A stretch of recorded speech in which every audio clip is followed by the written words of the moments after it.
What's going on, everyone? It's the People's Envoy Updog here with you, and today I have my Crucible recap for you for week 1 of the brand new Season 14. So, got a little bit different approach to this kind of video that I normally do. Silly Scopely took away my replays, and I was playing a couple of other accounts this week, helping out some alliance mates and some friends while they're dealing with traveling internationally. So, I was going to go back and do replays of my top matches for this week, but that didn't happen because they had to like reset the store or something. Something that caused all the replays to be taken away here. So even on the defensive side, everywhere. Defenses are just, or not defenses, the replays are just gone. So we're gonna kind of approach this a little bit differently. So for my round 1, I just wanted to go over some just top matches for each round, I guess, and I'll kind of talk about it a little bit. So for room 4 here, it was Orchis with OG Emma, and I took in Phoenix Force, Kang, Kestrel, and Hercules. Now Hercules is there to get the taunt from Omega Red, and Kestrel is there to stop the summonings, obviously, from Sentinel. And Kang is just there to give us some extra speed, hopefully get a little bit of a boost. Now, Kestrel got deleted pretty much right off the bat. But she did her job, though, canceling out those summons, basically reducing that speed on Nimrod. And from there, obviously you can see my Phoenix didn't even go into Dark Phoenix mode. So that was good, I guess. Better for my efficiency, a little bit. Kang did get deleted pretty quick too. Going into a big Orchis like this, that can happen if you don't have new stat characters. So, but we were able to take care of it with Phoenix Force, and then Hercules hanging in tough there with the taunt. So, room 4 is kind of tricky against Orchis because of the room rules, spreading the positive effects when they ult. So, a little bit tricky on that one. I do have 2 recordings that I'm going to show you. So, I was able to get, because I was playing an account, it was easier for me to do a recording on that account. I mostly used my main account on my phone, so I don't really have my phone hooked up very well to do recordings. I mean, I could just done a screen recording, but I didn't want to take up the memory on my phone. But anyway, I do have 2 recordings coming up. One's kind of funny. One is a serious, like, this is how you counter the team I'm sure a lot of you have been seeing out there in room 6. So stay tuned for that. But for round 2, this first room 1, Jay here, he had a really good defense. I liked his defense. I might take some ideas from it, but Mephisto Night Stalkers into room 1. I thought I could do it with a tangled Phoenix Force team. Maybe if I would have taken out Hercules and done someone else instead of, so that way, a non-protector, I guess. So that way Phoenix, or Omega Red would get extra speed bar, go a little bit faster. Although Weaver's a protector too, so... Oh, that's right. I just remembered. That's what happened in this. That's why part of this failed, is because... so Omega Red gives taunt to a random protector ally. We have 2 protectors here. We have Weaver and we have Hercules. I was hoping he would give it to Hercules, but it is random. He ended up giving it to Weaver. She got destroyed right away because she had the taunt. And she didn't get a turn fast enough before she got just absolutely deleted. So that was a little bit of a gamble on my part. So probably not a great idea to use Tangled Web with Phoenix Force, at least Omega Red anyway. So maybe next time if I see this again, I'll have to think of another hybrid. So I ended up double sacking basically, and then went in with Superior 6 with Mysterio. That team still works great against Night Stalkers, especially if they're exhausted. So Little lesson learned on that one. And then in room 5, we had a Phoenix Force, Rogue, and Gambit. And I went in with Cabal, Kang, and Ares. Now, there's no Nightcrawler here, so I did the Ares just to make sure we get rid of this safeguard on these characters here. And unfortunately, I got to a point where I killed Omega Red Phoenix, and it was just Phoenix left. Got her into Dark Phoenix, then she immediately brought Omega Red back, and it was over from there. So, lesson learned there as well. Make sure you can kill the Dark Phoenix before she specials and brings Omega Red back. But I think this would work if I played it a little bit better. So another one of those lessons that you can learn, especially... Oh, the other thing about room 5, I forgot. We had this room once or twice before, but even if a mutant has stun in this room, they still clear that stun right before they take their turn because of how the room rules work. So keep that in mind. Ability block will work the same way. They'll clear the ability block and then take their turn, clear the stun, unless you have trauma, obviously. Unless you have trauma, they won't clear it. But that was part of the problem with me as well. So maybe not in this match. Maybe it might have been in a different match. I think it was I did an Orchis into a room 5 with mutants, and they cleared this time. Like, oh no, I forgot about that. So lots of things to learn in week 1. Here's that stage 6 I was telling you about. I'm gonna go to the video here in a minute. This is the counter that I've been using with really good success. I've gotten 8364,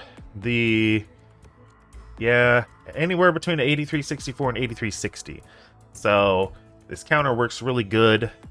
Even if it goes bad, it still works well. As long as your Old Man Logan survives until Odin specials, then it's a lock. You win. I've never seen Old Man Logan die. I mean, I'm sure it can happen, but this is pretty much the foolproof counter for this room. And I had a fellow envoy in my bracket this week, Mr. Doolum, and he was really struggling against this room. Unbeatable defense. This was trash. This changed nothing. So if anybody's struggling like Doolum, I wanted to let you know that this is the counter for it right here. Alright, so I'm going to pause it right before the match gets started here. Again, we have Odin, Old Man Logan, APOC, Emma, Xmen, and Echo. I almost forgot her name. So here we go. Here's what happens. Now this is the Black Knight Null version. I also faced... There's a Nightcrawler version out there with Null. There is a Mephisto version with Black Knight and Null out there as well. So this counter here can beat all of those teams. I beat them all with ease. So let's go check it out here. So Odin is here to obviously clear out everyone. I do have a Gear 20 Odin, so that does definitely help, especially with the overpowered going on. And, you know, it'll help clear out that Black Knight quicker, the Null quicker. Old Man Logan is here to take away or to prevent the charges from the enemy Odin when he specials. So if he doesn't get his charges, that means he doesn't get his 10 energy or whatever. I think it's 10 energy so that he can ult. So he takes forever to get to that ult. He will eventually get that battlefield effect out, I believe. We'll have to see on that. APOC is there to help potentially take out Odin or Black Knight if you're still stuck on him. Emma is there for flipping the taunt and all the positive effects on Black Knight. to get around him a little bit easier, and to kind of slow down Null. And then Echo is there, obviously, to stop the assists from Odin. So, with all that being said, let's get into it here. Wow, we got... The enemy team is just taking all sorts of turns here. I don't think we got a turn yet. Yeah, okay, it's Gore goes. Yeah, the Emma is helping slow the Gore, because Gore could have gone faster if she wasn't there. We got a mind control into Echo. She died right away, but because of that mind control, that technically counts as a basic attack from Odin to get his battlefield effect going. So if he mind controls somebody, that'll count. If he basics, that'll count. If he assists, that'll count as trying to start that battlefield effect up and running. So we had that happen, so then we specialed. Nola's gonna get to go here. And there goes Logan, but the enemy Odin had already specialed, so no worries there. No charges for the enemy Odin. He is going to start assisting and doing some damage, but the G20 Odin is going to start taking over here with the power that he has. Especially the overpower bonus that he's got, so. And we have APOC. Gonna do his ult. Now, because Null is alive, APOC won't get to use his punch. It gets a little tricky with kits and stuff like that, especially when you have multiple mechanics going on. Okay, yeah, so he didn't... Well, Null survived, so he didn't get his punch. But that's okay, because the special is pretty darn good with Odin as well. And then my Odin ults and clears the board. So that was a little bit messier of an attack than I had on some of the other rooms. But that's how it's done. That's how you can counter it, Duelam. So make sure you watch my video. And make sure you tell Duelam that Updog solved his problem for him. Might as well get into the other kind of funny situation that happened in a match here. This was when replays were still turned on, and we had a Liberty. This was on one of the accounts that I was helping run since they were traveling. But so we had a Liberty with Ultimus, and Superior 6 is supposed to work against him, right? Well, I should have taken out Vulture, because that's basically my downfall here. So let's see what happened. I'll show you what to do. I'll show you here in a minute after this match how to handle this team with the Sinister Six still. The key is you take out Vulture. So Vulture gets deleted right away from Ultimus, which gives speed bar to everyone. That allows Captain Sam to go, and he does his ult, gives more speed bar to everyone. And then it just pretty much gets out of hand from there. Joaquin goes, hits all three of Craven, Slayer, and Goblin. Goblin's doing some good damage with his retaliates, his pumpkin bombs. But Patriot hitting like a truck, cleaning house. At this point, I was like, okay, well, maybe Goblin's doing his ult. Maybe I have a chance. If I can get those Mysterios to revive the base Mysterio, I guess, the regular Mysterio, not the summons. If they can revive him, then I might have a chance here. But we'll see how that works out for me. So I'm like, all right, cool. Got the ult. Doing some damage, got some trauma, some heal blocks out there. Oh no. My Mysterios fell over. Now I'm screwed. So, just decided to keep the match here. We didn't cancel. So now I'll show you how to avoid that situation here.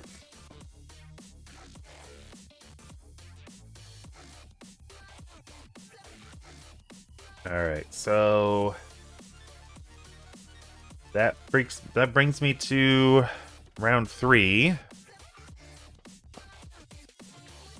Round 3, room 3. We had the same team here, as you can see. And like I said, basically you drop Vulture. I brought in Doc Ock for this one. That's probably a good call because he can flip those negative effects that the Liberty team puts out. And so, yeah, Goblin goes first, which then he will do his ult to rewind people. That will put a taunt on him and give Ultimus a little bit of speed bar, but Goblin rewinds enough because of the summons from Mysterio actually count towards his rewind that he puts out there on the ult. So that's why you want to bring Mysterio as much as you can with Goblin, if possible, because it's just giving you that much more rewinds. So, Goblin ults, rewinds everybody. Ultimus gets more speed bar, but he doesn't go quite yet. Then Kraven goes. He will automatically put an ability block on Peggy. So you want to try and put an ability block on Sam if you can. Maybe a skirmisher Kraven would be better in this match to try and make sure to land that ability block on him, because he does have those deflects. So it might be something to consider. And then from there, it's just taking down Peggy, taking down Ultimus, making sure he doesn't pop off with all those that extra speed bar from getting all these taunts put out there. You can also ability block him too. That would be a guaranteed ability block pretty much to land from Kraven. That way Ultimus can't delete you with his ult. The basic does mind control, but it's not really that bad for the Sinister Six here. Mind control doesn't really affect them too much. So yeah, it's just pretty much just controlling everyone, keeping their turn bar low, and just working them down. So 83-62 was the score on that one. Wasn't too bad. And then room 1, we had another Orchis. I did Phoenix Force into there. And this time I did use Kestrel. I tried Black Cat to try and stun someone. And then I tried Void Knight to try and flip any positive effects that they have. So worked out pretty good there. Score was a little bit low, but hey, a one-shot's a one-shot, so I'll take it. And then the last match we're going to talk about today is the Annihilators, Scroll, and Proxima Midnight. Now, obviously the positioning is going to be a little bit different on this screen versus how it actually was, but basically Proxima was on the end and Thanos was right next to her. And because of the room rules, when she ults, which she will ult turn 1, she also spawns with speed up.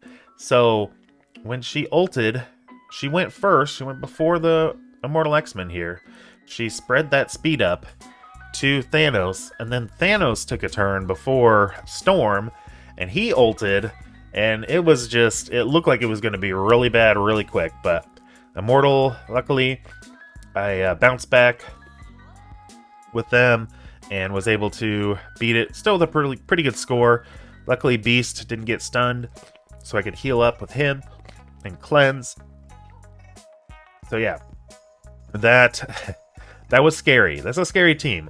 If you underestimate this team, you can get crushed. Or if something bad RNG happens, you can get crushed, especially with Immortal Xmen. So just something to keep in mind there. So hopefully next week we can have more of a normal video for you with actually live recorded matches that I normally do. But until then, make sure you spend those resources wisely.